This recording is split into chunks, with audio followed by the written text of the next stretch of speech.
Today's reading comes from the letter to the Hebrews, and it's Hebrews chapter 12 and verses 18 to 26.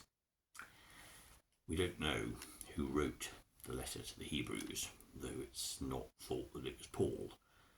We don't know who the Hebrews were, but it was likely a group of Greek-speaking Jews at the time before the destruction of the temple by the Romans.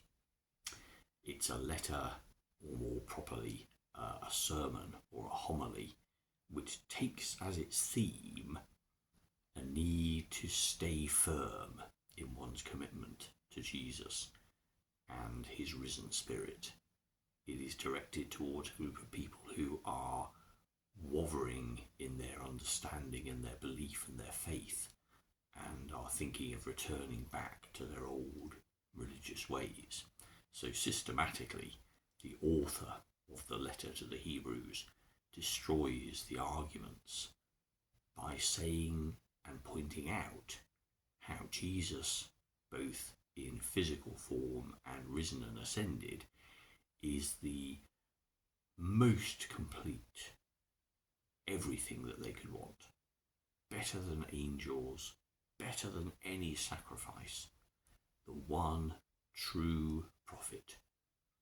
And hence, whatever people are going through, they shouldn't fall back on previous beliefs and systems simply because they appear to be safer, perhaps more long-term, perhaps more familiar, safer. So here's our letter. You have not come as the people of Israel came, to what you can feel, to Mount Sinai with its blazing fire, the darkness and the gloom, the storm, the blast of the trumpet and the sound of the voice.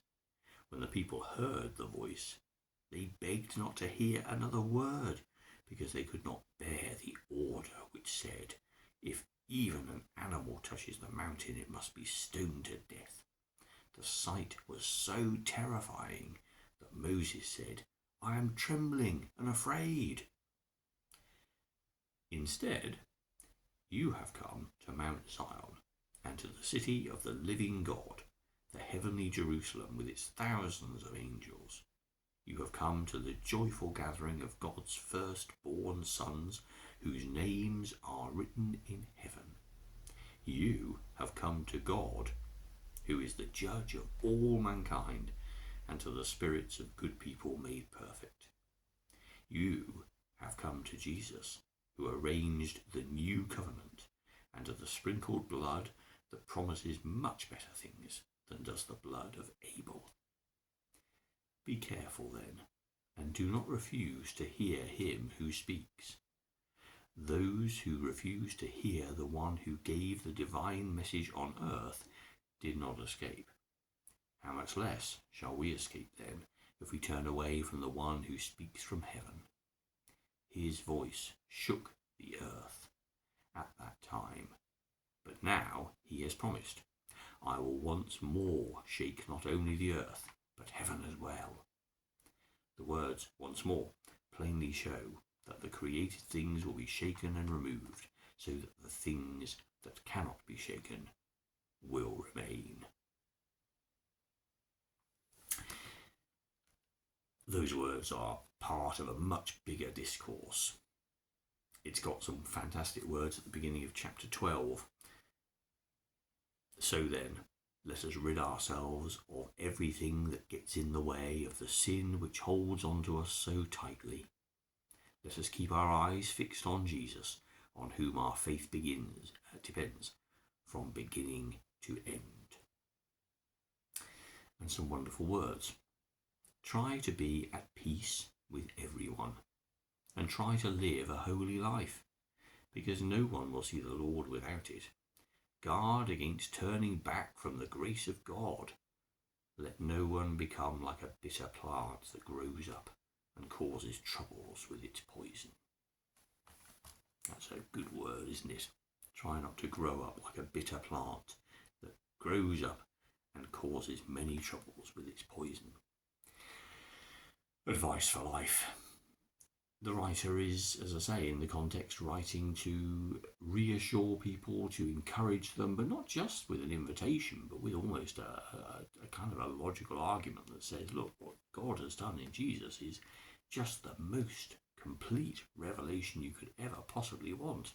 Why would you ever go back to a system of daily sacrifices that need to be offered every day when there's one that's done it for all time?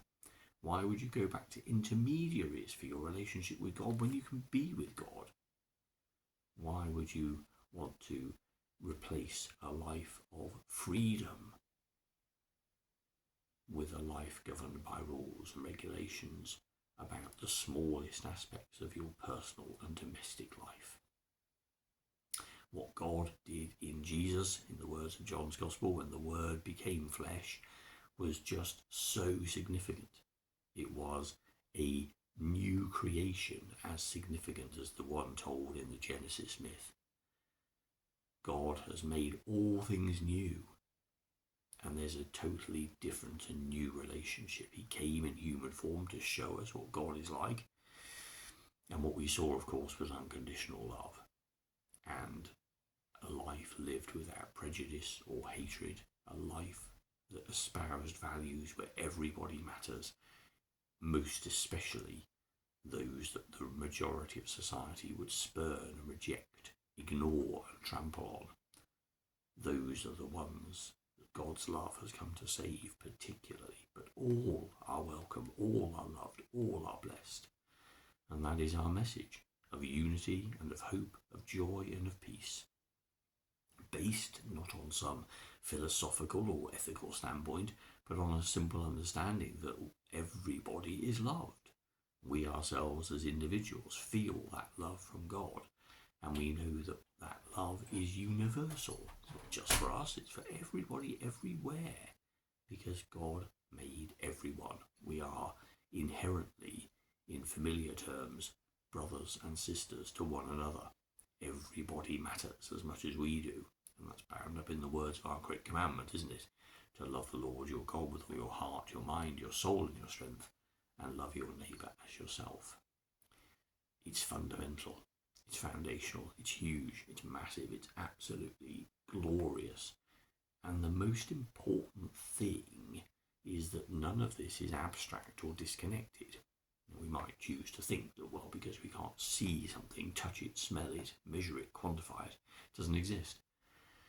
Well, try telling that to people in love. Try telling that to people who experience grief. Try telling that to people who experience any kind of emotion. For we are not robots. We are living, thinking, breathing beings who exist in the context of relationships in a world where everything changes all the time. We can't be bound by laws and regulations.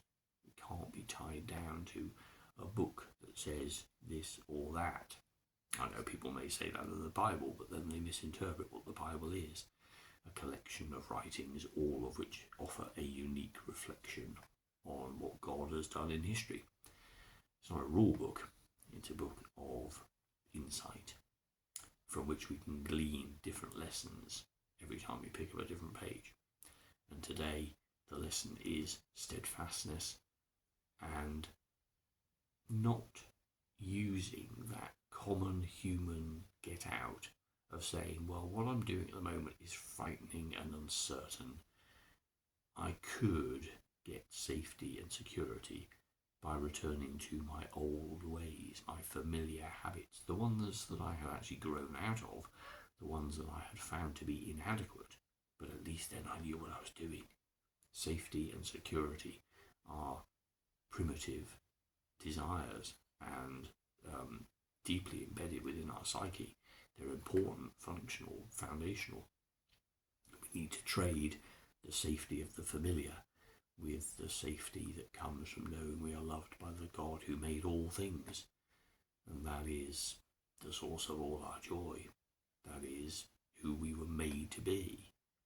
So it is a nonsense, isn't it, to think about going back to old ways when they were clearly so inadequate, when they clearly failed us on so many different levels, when they clearly were nothing like as glorious or wonderful.